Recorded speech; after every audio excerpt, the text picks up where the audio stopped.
leave your plant in your grower pot in that plastic, Oh, that little plastic pot with all the drainage on the bottom.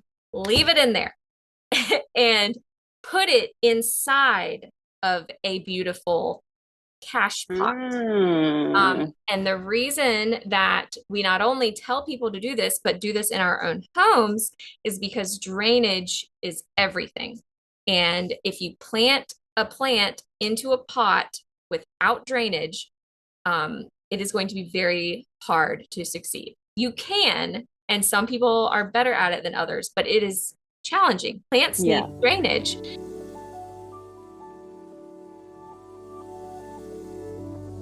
This is Lived In, a podcast by Hemby Home Company in association with Haystack Realty Group in Greenville, North Carolina. Lived In exists to host thought-provoking discussions on design and real estate, empowering everyday home dwellers to live beautifully regardless of budget or circumstance. Every 2 weeks, join me, your host Femi Koz, a realtor, design advisor and content manager, as we cover everything from how to effectively conduct a home search to which rooms are worth the investment in your home. Together, let's find out what it really takes to live beautifully. This season, we're hosting interviews with experts, putting the keys in your hand as you make some of the most important decisions that come with creating a beautiful place to live. Today, you'll hear my interview with Lindsay Ryan, the co-owner of Plant See Nursery here in Winterville, North Carolina. Founded in 1976, the nursery occupies around 7 acres and is home to trees, flowers, herbs, planters, and all you could possibly need to make a house a real home. If you, like me, struggle to keep green things alive, tune in now and find out how to tend to your houseplants. Let's get into it.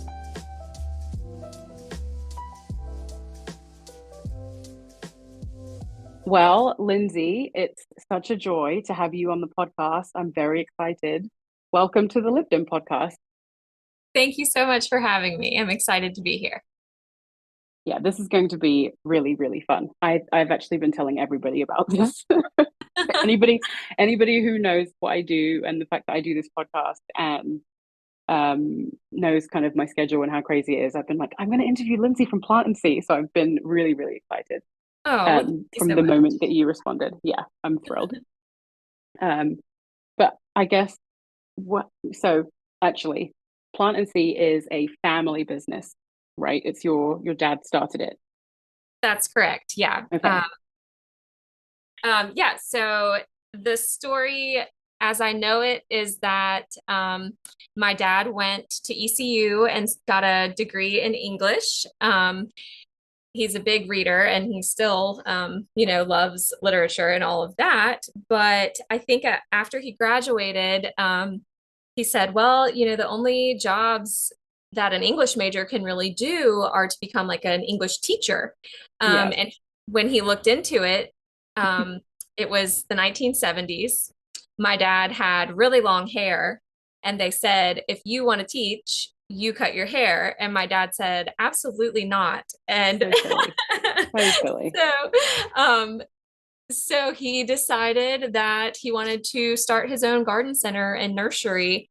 And there is a lot of backstory behind that decision, which is that he grew up working at a nursery that was actually right next to the land that we're on today. Oh wow, that's so cool. Yeah, so his family, he grew up on the land where Plantansee is today. Long before it was a nursery. And there was a garden center next door that opened when he was maybe around 13 or 14, I think. And he went to work there and he fell in love with it. He helped with the growing and just really developed a passion for it. So after college, that was where his passions led him, I guess. That's really, really cool. And then how did so he couldn't become an English teacher. What was like the bridging? How did he go from, okay, I can't be a teacher to actually starting Plant and See? That's a good question. The most that I know about it is that it was him and his two brothers. They were in their early 20s and they decided to do it together. He told me that they had looked at buying land elsewhere, and it was just money that they didn't have. Yeah. our family, his side of the family, came from very humble means. And I think that it was just a huge obstacle to try to find land. And so um, their other alternative was, well, we start it here on the land we have, but it was right next to a very large, successful nursery. So it was Yeah. in my mind, I'm like, that was bold. That was a Mm-hmm. risk, you know? But they started with one geodesic dome in the Wow. front. That Yes. was how the nursery started, just one little dome. Or I mean, I don't know, it was probably significant sized. Yeah, but There's an interesting story behind that too. My dad had a cousin out in Colorado who was really into the geodesic domes, and he had gone out there and helped him build one. And so anyway, that's what they did first. And they basically built the place one greenhouse at a time. Like yep. they didn't take out a huge loan. They just anytime they made some profit, they would put it back into the nursery and grow it. And it also, you know, has this kind of storybook feel to it because, Mm-hmm. you know, it was all their best friends were out here. They knew carpenters, they knew, you know, plumbers and I electricians, love it. and it was Yes. just a big to hear the story, it sounds like a huge group of um friends, you know, hippies that were Yes. hanging out, having a good time, building this nursery from the ground up. And when I see like old home videos or photos of what the nursery looked like, even, you know, that those videos and pictures are probably from around the 80s. And I've seen some Yeah. older pictures from the 70s probably, but it's really amazing. It was quite beautiful, all of because it was all like hand built, you know, Yes. it was wood, it was it's just it's still the feel that we have today because we have Mm-hmm. not upgraded our facilities much, to Yeah. be honest. But it was like all of that looking new, and it was beautiful. Yeah. So yeah, I love thinking about the early days of Plantandsee and all the camaraderie and fun that was had here. Yes. Does your dad still have long hair? He does. That's amazing. Mad respect. I love it. Love a man with long hair. Well, so what was your journey then? So when and how did you start to get involved with Plant and See? Was it always your plan to join the family business? No, my journey was very unconventional. I went away to Chapel Hill for my undergraduate degree, studied sociology. Um, I never showed much interest in the nursery as a child, to be honest with you. It was never pushed on me. You know, my parents weren't the kind of people that made me work out here. They didn't Yeah. make me get out in the garden all that much, to be honest with you. So I loved Plantandsee. I loved being here, and Mm-hmm. I 100% grew up out here on the property. Um, but I don't know, seeing it as a future for my career was not how it was programmed into me. Yeah. But I went to grad school for social work, and I was interested in like macro social work. So issues of like food insecurity and Mm-hmm. poverty. And, you know, I thought, you know, I want to work at like a nonprofit that helps make sure that everyone has equal access to good, healthy food. That was Yeah. really my passion in grad school. And I did an internship with the Carolina Farm Stewardship Mm-hmm. Association. And through that, I also spent my summer in between grad school years working on little local farms. I worked on like a urban farm in Raleigh, and then I worked on a farm in Durham that was kind of a small organic farm. So I was just sort of discovering, I think, my love for growing things in nature. Yes. And um, so after that, I moved down to the Wilmington area when I graduated because my now husband was living there. Okay. And I was job searching for something that was my passion, and I had a hard time finding that very specific job in that specific location. Yeah. So I did connect with Feast Down East down in Wilmington and worked with them part-time, but they just didn't have anything full-time to offer when I was Mm-hmm. there. So I ended up as an intensive in-home therapist Oh, wow. in New Hanover and Brunswick County. So Goodness. it was far outside of my comfort zone. Yeah. I had never wanted to be a, a direct clinical therapist like that. Mm-hmm. And I honestly wasn't very well trained in that because I had not ever thought about doing it. But Right. as a fresh MSW, there were not a lot of options to choose from, to be frank. So that's what I did after Yes. looking for a job for 6 months. I was like, okay, well, this is what is available and this is what I Yep. want to do. So I did it for a year. And to be frank, it was emotionally draining. It was tragic to me. Yeah. And there was also a ton of bureaucratic corruption. Frankly, one of the people that I worked for is in prison for Medicaid fraud. Oh gosh. And just, it was a mess. Honestly, it was Yeah. a mess. It was not bringing me joy. It was bringing me a lot of stress. And I was, here's the the moment that I decided that I wanted to come back to Plant See. I was driving from this tiny town in Brunswick County, which was like on the South Carolina border, back to my house in Burgaw. It was an hour and a half long drive. It was 8 o'clock at night, which is that's how my schedule was as an intensive in-home therapist. That's how all of those people's schedules are. It's awful. So I was driving. It was 8 o'clock at night.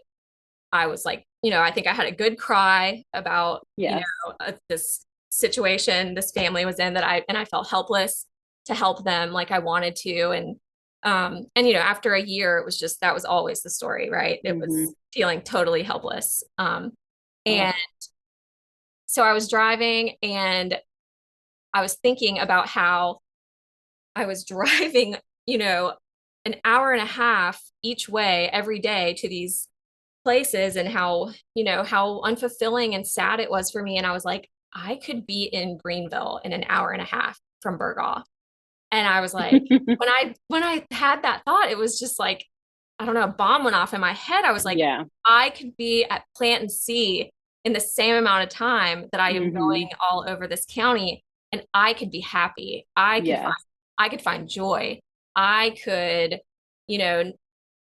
I had always had this gnawing feeling in the back of my head that, Lindsay, if you don't go back and learn how to run this business from your father, and something happens and you haven't gone back, like you'll never forgive yourself. Like I felt that deeply in my core. I'm an only child, and I think at the time my dad was slowing down a little bit. He needed a hip replacement, and he was basically running the nursery with some very good employees, but essentially, it was all on him at the end of the day. And he would never like ask for help or tell me that he needed me. But I think I started to feel like he could really use my help. And I think I could be really happy doing this. And so I called my dad that very moment and I said, Dad, can you hire me? Like, and he was like, what are you talking about? He was totally shocked. He was like, it for him, it came out of left field because I never shared with him all the times that I had this feeling of like, I need to go back. I need to learn. I have this, I just had this amazing opportunity to work with my family and to try to continue a very successful, very beloved business. And I always kind of knew that. I remember in one of my classes in grad school, it was about entrepreneurship, and like our assignment was create a business. Make this business plan and make it work. And I just remember learning how many new businesses fail and how incredible it is, honestly, for a local small business to thrive for, at the time, 40 years. I was like,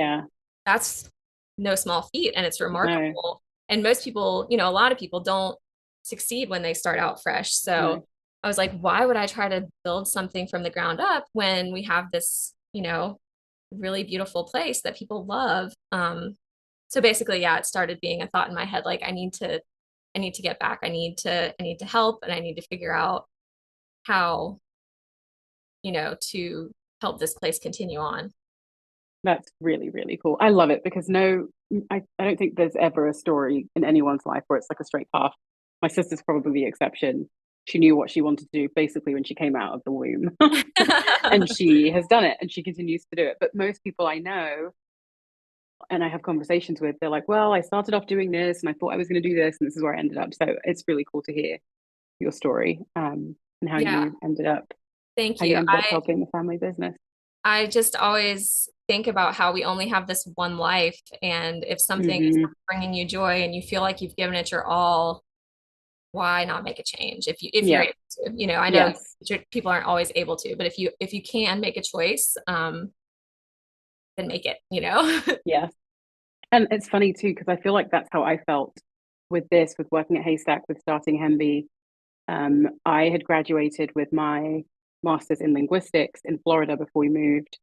I applied for a job. I got a job as a technical writer at a health company, and I was miserable. I mean, it was an awful working environment, and it was a commute, very similar to you. It was like I'm driving an hour minimum each way, and leaving early in the morning, coming back when it's dark. I don't, and I hate work.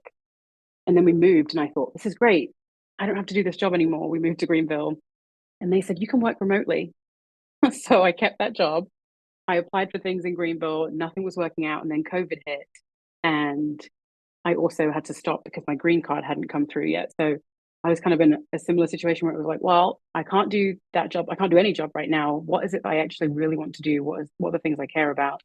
And it was kind of revisiting, when I was younger, I always wanted to be an architect. I always wanted to work with houses, love interior design, have been obsessed with it my whole life. And so it was like, why am I not putting all of my energy towards that? That's the thing that I enjoy. I don't enjoy this.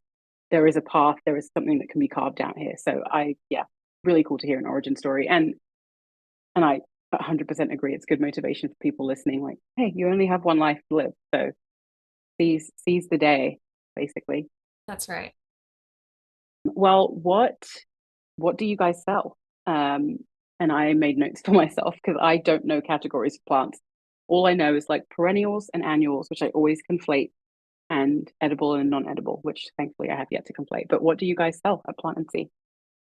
We pretty much sell everything that a nursery can sell. We do sell annuals and perennials. We sell vegetable plants and herbs. We sell fruit trees.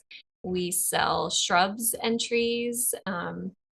And then we have our whole big houseplant section. Yeah, Oh, and yeah. poinsettias at Christmas. And poinsettias at Christmas. I need to get poinsettias from you guys. I'm sorry for what I'm about to say, the words that are coming out of my mouth. Sorry in advance. But I only recently converted my husband to buying real Christmas trees. And so we have a tradition, it's fairly new, but a tradition where on Black Friday we go to Lowe's and we buy their poinsettias when we get our Christmas tree, which I know none of that is supporting small businesses. So I'm sorry. But I will buy your poinsettias going forward because I didn't know that you sold them, and it makes sense that you would. Yes. So I would love that. Thank you. I promise you a better experience than shopping at Lowe's. Oh, I'm sure. We try to turn the greenhouses into a winter wonderland. And there's a lot of heart behind our poinsettias. So Yes. they're a really difficult crop to grow. Okay. A lot of people struggle with it. My dad has been doing it for 45 or more years now, and it is a labor of love. He gets in these tiny little plugs in end of July actually, Oh, and wow. he doesn't leave town for the next 6 months because he won't leave that crop. They're so finicky and so Yes. fragile, and there's all kinds of troubleshooting that has to be done with them that is pretty unlike any other crop. I mean, Hmm. sometimes you'll need to do a little bit to another type of plant, but nothing like the poinsettia from what I've witnessed. It's Oh, wow. I'm quite proud of my dad because he grows some really beautiful poinsettias, and I know it's not easy. Yes. No, it's not. Well, I'm sure it's not. It's not easy to keep them alive. I am always really proud of myself because they are the only plant I have ever managed to keep alive long enough. Because I mean, from Black Friday, and again, I will go. When do you guys start selling yours? We usually bring in some by the end of November. Yeah. Okay. So I will come to Plant and See and I will buy my poinsettias. But that's typically I manage to keep them alive, and I'm always challenging myself because I'm like, okay, they have to stay alive for basically a month. Yeah. So I cannot kill them. Yeah. I actually find them to be quite, fairly straightforward in the Yes. house myself. Yeah, I've actually loved to tell people that I kept this little 4-inch pink poinsettia alive in my daughter Ren's room until March this year. Oh And wow. I mean, it was not babied either. Like, I mean, I would forget about it, walk in her room, it's wilted. Oh, oops, put it under the sink, Yeah. back, bounce back up, it just wanted Yeah. to. Wow. Yeah. That's good to know that I can put it in the sink and it will come back. There are some plants that, well, I don't know. I'm not going to pretend to be the expert. You're the expert. But before I ask that question, where do you guys source? So do you grow everything you sell, essentially? We don't. We don't. So almost all of our houseplants come from Florida. Um, and but outside, okay, so also the tree and shrub field, Yes. we rely on really good usually North Carolina. There's a few things we get out of state, but there are some really amazing North Carolina nurseries that grow shrubbery and trees. And so we bring those in as well. My dad's passion is really the annual growing. So Yeah. I believe we grow over 100,000 annuals every spring. Oh my goodness. Yeah. So that's definitely where the passion lies. I have increased our perennial growing because I think I have a little passion for perennials. Hmm. I'm not an expert, but I um, take a lot of time and have a lot of fun picking out every year what perennials we're going to grow. And I like to look at the natives and the pollinators and Yes. yeah, it's a lot of fun to me. And they're the kind of plants that I want to plant in my own yard. So that's actually one of the things I've been doing last week and this week is putting our That's really cool. perennial order together for next spring. And perennials are the ones that, this is the thing I said I always complain, even though they're called, so annuals are the ones that you have to replant every year, That's correct. but perennials are the ones that come back by themselves. That's right. Okay. Yep. I always mix those up. I don't What know are why your favorites? I don't know why I they could know. have been better Yeah. descriptors for those categories. I agree. My favorite perennials or my favorite annuals? Why don't we do both? Okay. It's a hard question because there are so many. And let's see. For annuals, well, first of all, when I think about what my favorites are, it's based on basically how tough they are as far like, Hmm. not tough for me, but tough how strong of a plant it is. Like, is Yeah. this going to live and thrive in our climate? And Hmm. also what is going to bloom the biggest and the best, obviously. Yeah. So for the annuals, I love Angelonia.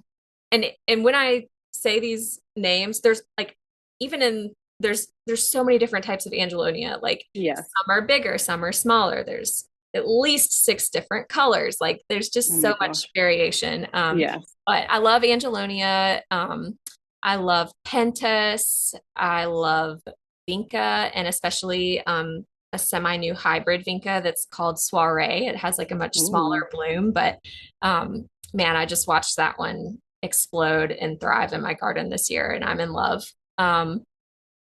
I love, let's see, I love zinnias. Mm. They're also just tough as nails and so beautiful. Um, well, yeah, I don't want to spend too much time brainstorming about it, I'm taking but, notes, so don't. yeah. You can take time. What about the perennials? For perennials, I think salvia are hard to beat, and Rudbeckia, which is a black-eyed Susan. Also, again, there are so many different variations, colors, sizes of the blooms, in salvia and Rudbeckia, but I just love them because they perform, and the bees and the butterflies love them. The hummingbirds I love watching the hummingbirds come to my salvia. It is like just the most magical thing ever. That's really very cool. I know nothing about plants. We became homeowners last year, and it's really embarrassing. Like, our house looked so good when we moved in. Like, the landscaping wasn't anything extraordinary. There weren't loads of flowers or anything, but it was so neat and so well organized. And then we moved in, and you just saw it quickly turn to chaos, and it was Oh. so bad. And my husband actually last year planted elephant ears. I think that's what he planted. Uh-huh. And I was convinced that one of them was dead, and I ripped out. And he was like, no, it would have come back. And sure enough, all the others have. So yeah, we just know, I know nothing. He knows a bit more than I do, but we collectively definitely don't know nearly as much as we need to. So Well, I appreciate hearing that. I always tell people I don't really believe in green thumbs. I think you're not born with a green thumb. You develop your green thumb, and it's just a learning curve like anything in life, you know. Yes, I wouldn't be an expert in your field either, right? You know, without that's fair. practice and study. So don't just try not to get too discouraged, and Plant Seed's here to help if you need us. Thank you. Speaking of, actually, let me ask one more question about plants. And that is house plants. What are your favorite house plants? Oh, also very hard. One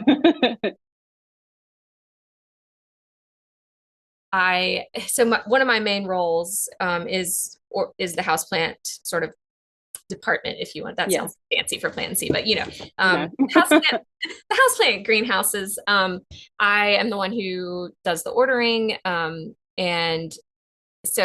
and we order pretty much every week or two. So Oh, wow. I read a lot of availabilities. Yeah. So let's see. My favorites. I love pretty much any philodendron. It's just such a good house plant. It wants to live. It's not finicky. Yeah. And they come in so many different colors and styles, and Yeah. it's just a great category of plant. You know, you have everything from like a giant Monstera deliciosa to Mhm. a little heartleaf philodendron cordatum that trails over the top of your bookcase, you Yeah. know, like, I mean, there's just so much variety, but such a great plant. Yeah, I definitely need things that are hardy, and I think I'm learning that I should like watch your expression, which no one else is going to see as I say what I'm about to say, which is you had your like birthday party sale July or June, I think, at Plant See. I went with my husband and I tried to rein it in. So my kids each got a cactus, and I got 3 eucalyptus and something else. Don't remember what this something else was. And I put the eucalyptus outside, and then I forgot about them. And in my head, I was like, these are like a Mediterranean plant, and they're going to be fine in the North Carolina heat and humidity. And they are so brown. They are browner than I am. It's really sad. Oh, I'm sorry that um, that happened. So but yeah, I will say, planting things outside in the summer in North Carolina is so hard. It's like the hardest job you could have given yourself. yes.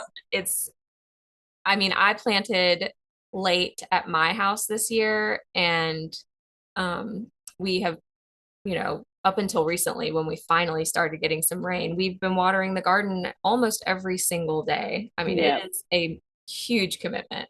Yes. Massive. And you said you planted it late. So when should you have planted your garden? What's the right So, time? the best time would be April. Okay. For annuals, for Yes. for perennials and shrubs and trees, the fall is actually the best time, Huh. which surprises a lot of people. But what you want is to get your plant in the ground, let the roots get established Yeah. over the fall and winter when it's not so hard on it, not so stressful. And they'll survive the winter. You do still have to water to get them established, but not nearly as much in the spring and summer. So, but yeah, I mean, fall or spring, early spring, is definitely ideal. And then the reason I said April for annuals is because you have to watch the last frost date. So, like they say, the average is April 10th or 15th usually. So, I personally will not plant annuals in my yard until after that date because Yeah. I don't want to do it twice. Yes. A lot of Yes. people will take chances, and I'll talk to a lot of them at the nursery. And usually when I say, okay, just want to make sure you know, like you still need to protect these from the cold. And most people say, yeah, it's fine. I got it. And then usually we'll have a big cold snap and I'll be thinking about all those people. Like, I hope Yeah. they protected those plants. How do you protect them? You just bring them inside or you cover them or? Yeah, I mean, you would have to move them in, but if you plant them in the ground, that's not really possible. Yeah. So, but yeah, I mean, sometimes people will move stuff inside if it's in a pot or cover it with, some people use things like plastic buckets and bags and you can use Yeah. blankets and stuff, but that's not always foolproof. Like it, depending on how cold it gets, you can still lose some things. So yeah. Mid-April. Mid-April. Yes. Noted. I will not be planting anything in the ground before then, unless it's perennials. Lived In is brought to you by Haystack Realty Group. When it comes to selling your home, working with an agent who knows the market is key. At Haystack Realty Group, our agents are dedicated to knowing, studying, and evaluating market conditions so that you can be confident that when you list your home for sale, it can stand up against the competition. If you're thinking about buying property and want some help, or if you'd like to know how much your land or property is worth, click the link in our show notes or go to www.haystackre.com. That's www.haystackre.com.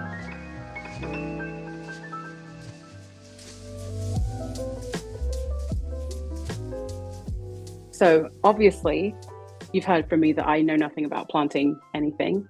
What advice would you give to the novice gardener who is hoping to start their plant collection? Where should they start?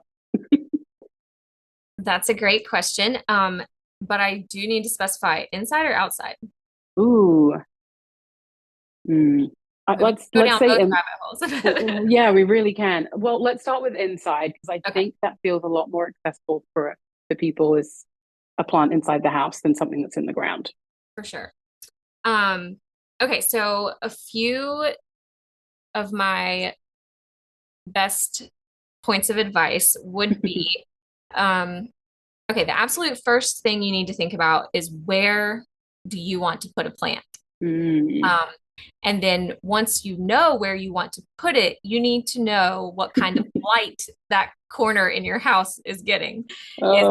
Is it bright light near a window? Is it a dark little dungeon over there? So after you know that, you can use us at Plantandsee to help you choose the right plant because no matter how much you baby a plant, if you put it in the wrong conditions, you're going to struggle. We can direct you at the nursery towards the plants that will tolerate the lower light versus the plants that really do need to have brighter light. Yes. So yes, please make sure you're thinking about that before anything else. And then secondly, once you're going to pick out your plant, the main thing is going to be the water after the light. Yes. So the best way to set up your house plants in your house, and this is a shock to a lot of people, leave your plant in your grower pot, in that plastic, that little plastic pot with all the drainage on the bottom. Leave it in there and put it inside of a beautiful cash pot. Mm. And the reason that we not only tell people to do this, but do this in our own homes is because drainage is everything. And if you plant a plant into a pot without drainage, it is going to be very hard to succeed. You can, and some people are better at it than others, but it is challenging. Plants need drainage. So when you leave it in the grower pot, you can take it out of the cash pot when you water it. I love to just put my plants in my sink, let the water run out the bottom. You're making sure that your root system gets saturated in there, but you're also rinsing the soil out from, things like fertilizer can build up and salts. So it's just important. Drainage is important. It's a key to success, in my opinion. If you buy, they do make pots that have drainage that are also decorative. Usually they'll have either an attached or disattached saucer. And that's also an equally acceptable way to do it. But I just find it's much easier to leave it in that grower pot. Yeah. I would say the notion that you need to repot something as soon as you get it home, I don't really know where that came from. And I honestly don't really understand why people are like, it's almost like people are like fanatic about it sometimes in like the houseplant groups and stuff. And it's boggling to me. It's going to be very rare that you take a plant home from Plant See that needs to be repotted immediately. Yeah. I leave my plants in the grower pots for years. Yeah. And they live just fine. So anyway, that's that is shocking. Yeah. And okay, so when you water a house plant, the other main tenet is do not overwater it. There are a very few plants that like to stay moist, like Calathea, maybe Hypoestes. There's just a couple where they really do love to stay moist, but most of the houseplants like to dry out in between watering, and they're usually the good houseplants, the easy houseplants. They like to dry out. They're gonna forgive you if you don't look at them for 10 days or 2 weeks. And so let it dry out for 7 to 10 days. The best way to do it is stick your finger in the soil an inch or two deep and get to know how wet soil feels versus dry soil and medium. Like you want to let it thoroughly dry out. And then you want to thoroughly rewater it. So, a lot of times people will say, well, how much water do I give this plant? I'm like, well, that's a really hard question to answer because, like the season affects that. Like, is it next to an air vent where there's heat pumping out? Right. And that can change how often you're going to need to do it as well. So there's so many factors, but that's why leaving it in the grower pot is so helpful because you can put it under running water and just let it get saturated. I mean, you don't want it to like be just like a swamp in there, but you just want, usually putting a little water in something, if I said put half a cup in that 6-inch pot or something, that might not be enough for the roots to really soak it in. And the top of the soil might look wet, but down below the roots haven't actually, and there's something called like, hydrophobic soil. If something dries out a ton, the water will just run through the soil without absorbing. Oh, wow. And so that's something else that can be really helpful to someone at home is learning how heavy the plant is when it's a normal, healthy, saturated. So if your plant still feels light as a feather after you water it, you need to let it, soak, sit it in a saucer full of water for 10 minutes or something like that. Or just keep repeatedly putting the water on the plant. Like let it fill the pot, take it away, let it settle in, put it back under the water, let it settle in, like just kind of keep watering it until you can see that the soil has actually soaked it up.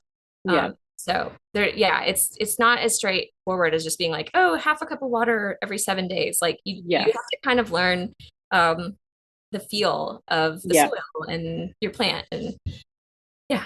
Yes, they are. They are definitely more sensitive. I was always really proud of myself. I could keep flowers alive, but a flower in a vase with water is so easy. It just sits there, sits in the sun. It's easy. You change the water occasionally, but plants are sensitive and they need love. They are not quickies.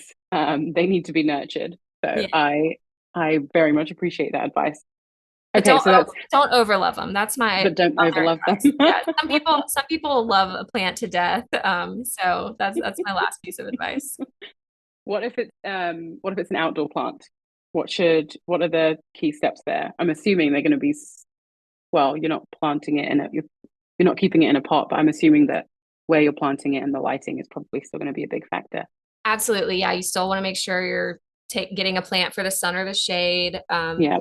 And one good tip is to water the plant that you're going to put into the ground or a bigger container, like a combination pot or something. You want to water it when it's inside its small container first before you plant it. Because otherwise you can get that hydrophobic issue where if you put a really dry root ball into a big pot of soil or the ground, the water might just go away from it when it gets in there if it's that dry. So you want it to be wet when it goes into where you're planting it. That is a good tip.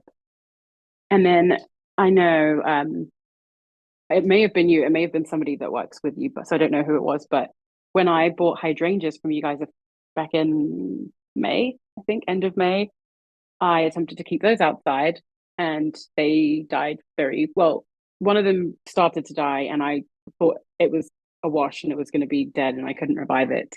But I think I DM'd you on Instagram, and It's me, I remember. it was you, yes. And you were like, it's okay, just like soak it in water, and it did come back, and then it died again.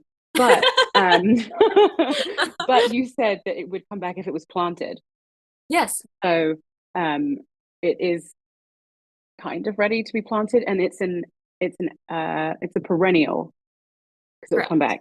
Yes. So I need to wait until the fall to plant it. And it then would be easier, yeah. Yes. Yeah. Okay. So that was, but I did learn that lesson that it's gonna look dead over the winter. It's deciduous, it's gonna lose all its leaves. Yes. But it'll come back out in the spring, yeah. Which, I mean, what a miracle plant life is, because I don't understand how any of that works. I really, really don't. Okay, so what are some of the most popular plants that customers are buying right now, and why do you think that those plants are in demand? For houseplants, I think the Monstera deliciosa has been holding strong for I don't know, 8 years, ever since I first came here. It was the plant, and it might not be quite as trendy, but it's such a good house plant. That's why it remains in the forefront of people's minds, I think, because it lives for people and it thrives. And it also just makes such a big impact, It does. It's such a great plant. I love it. Otherwise, I think that the different variations of ficus, the rubber plant ficus, especially the old tried and true one is the burgundy rubber plant, but we have so many cool varieties now. There's Tanike and Ruby and Yellow Gem, and it's pink and white and cream and lime green with darker green in the middle, and they're just so fun, and they also live so well for people. So I do have a ficus I got from you, and it's still alive, and it's been over I think it's actually moved house with us, so it's been alive for at least 2.5 years. I love that. I love to hear that. That makes me so happy. And along those same lines, I think that snake plants, Sansevieria and ZZ plants are never going to go away because people need plants that will live in the house. And sometimes people will say, "Oh, do you have any English ivy? Do you have any alocasia?" Or they'll go to pick out a calathea and say, "I'm new to this. Is this good for me?" And I'm like, "No, it's not. That's a terrible choice." I don't even have those in my house because I don't want to fuss over my plants like that. I have 2 small children. So, for some people who have a very strong passion and hobby for like houseplant collecting and rare plants, like Hmm. for them, I think it's super cool. And some people are so talented at growing really hard to grow plants. They have them Yeah. under grow lights and they have misters and humidifier, Yeah. so it's impressive, but I don't think that's where most people are coming from. And it's not what most people want. So Yeah. I love to help people find the plants that are going to thrive for years in their homes. Yeah. For sure. I love that. I love that you want them to have the ones that will thrive. Do you have recommendations? And I know that you work with the plants, but you're not a landscaper. Do you have recommendations for what people could use, like really simply, to elevate the front of their house? I'm not going to lie, the shrub and landscaping world is definitely not my strong suit, but we have people here, Yeah. who like Javier, I feel like is a local legend, to be honest with you. He has worked in our shrub department for almost my entire life. He's been here since Oh, I was wow. a little child. And people love him and he knows what he's talking about. He has Yes. done it for decades and he reads the literature and he really knows what he's talking about. So while we don't offer landscape design services, if you come out here and say, "Hey, Javier, I want to put, foundation plants in front of my house, it gets full sun. What do you recommend?" He's Hmm. going to quickly be able to show you some great options. Yeah. And I think it's, changing a lot, like what is good and recommended, because there are a lot of diseases out there that are Mm, affecting a lot of the old standby landscape plants. hmm. Boxwoods are having blight. Yeah. Rose bushes have rose rosettes circulating around the country now. Um, there's so many, and it's from overplanting. These Mm, diseases have taken hold because the plants are overused yeah. across the country, and it leads to disease. Yes. So I think that from the little bit of experience I have specifically with the shrub um, realm, Yeah. see that the growers are trying to come up with better varieties, Hmm. substitute plants, that, well, roses aren't necessarily the best thing for your yard now, but what about a limelight hydrangea? So it's the plant industry, I think, is always evolving and changing. Yeah. And there's so much research behind it. Like it is incredibly science based. Yes.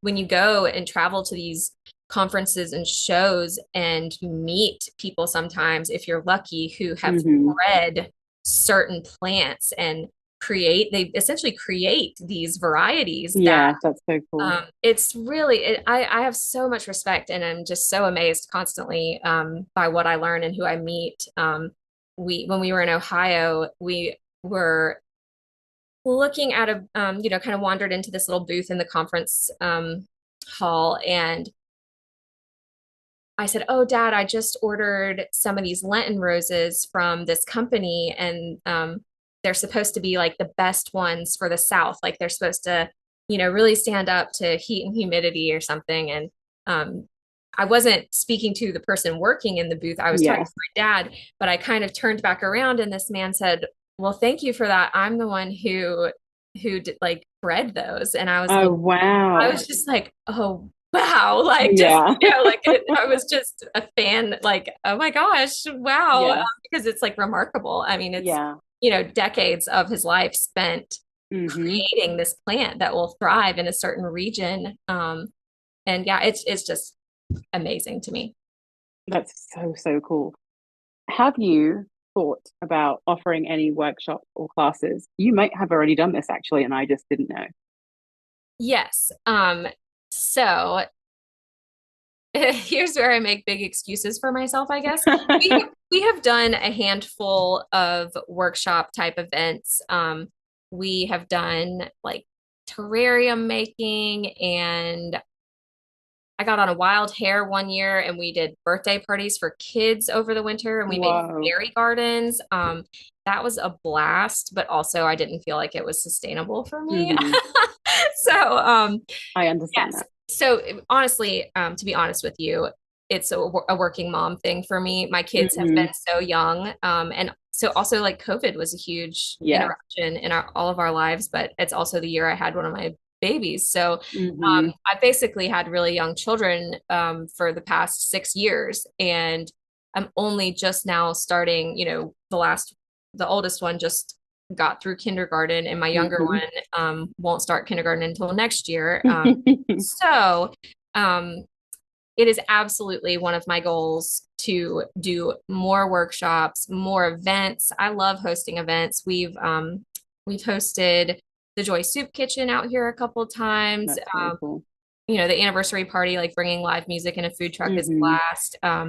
But we also have hosted a couple different groups. Like we used to have a cancer survivor group that would come out Oh, and wow. do little workshops with me. And that honestly gets back to the root of my social work Hmm. passion is getting to bring joy to people through plants. Yeah. There's a whole field called horticultural therapy, and you can get Yes. a whole degree in it, I think. But I would love to grow and continue those sorts of things, and also just offering workshops for you know beginner houseplants or any other skills people Hmm. want to learn. I would love to do it. And one of my goals is as we sort of upgrade our infrastructure out here and think about growing, I would love to have an indoor space Mm. where if it's a torrential downpour, Like it is right now. yes, I can host people inside. So Yes. those are definite goals. And I'd love to have like a coffee shop. And Mm. Oh my gosh, yes. I have big dreams for the place. So it's just a matter of getting out of this phase of motherhood, honestly, and Yeah. kind of moving more towards a career focus as. Well, and I also think, I mean, I don't know how many people are on the team and how many people actually work at Plant and See. Like how many people are kind of on the ground in the weeds involved? Is it more than 10 people? Well, we have a farm over in Aden where we have a crew who helps us grow our big crops as well. So if you think of everyone involved, there is probably like 15 to 20 of us Yeah.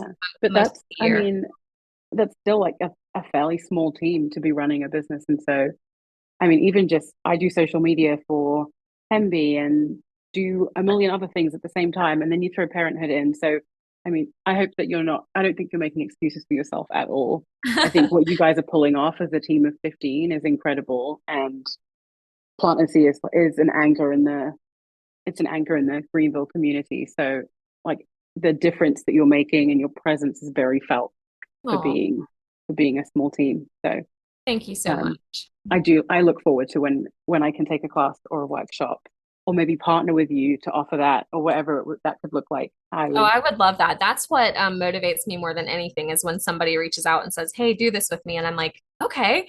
yeah, That's usually when things happen out here, it's because somebody else grabs me and says, "Lindsay, let's do this." And I'm like, "Yeah." So yeah, I yeah. appreciate any inspiration and motivation from others.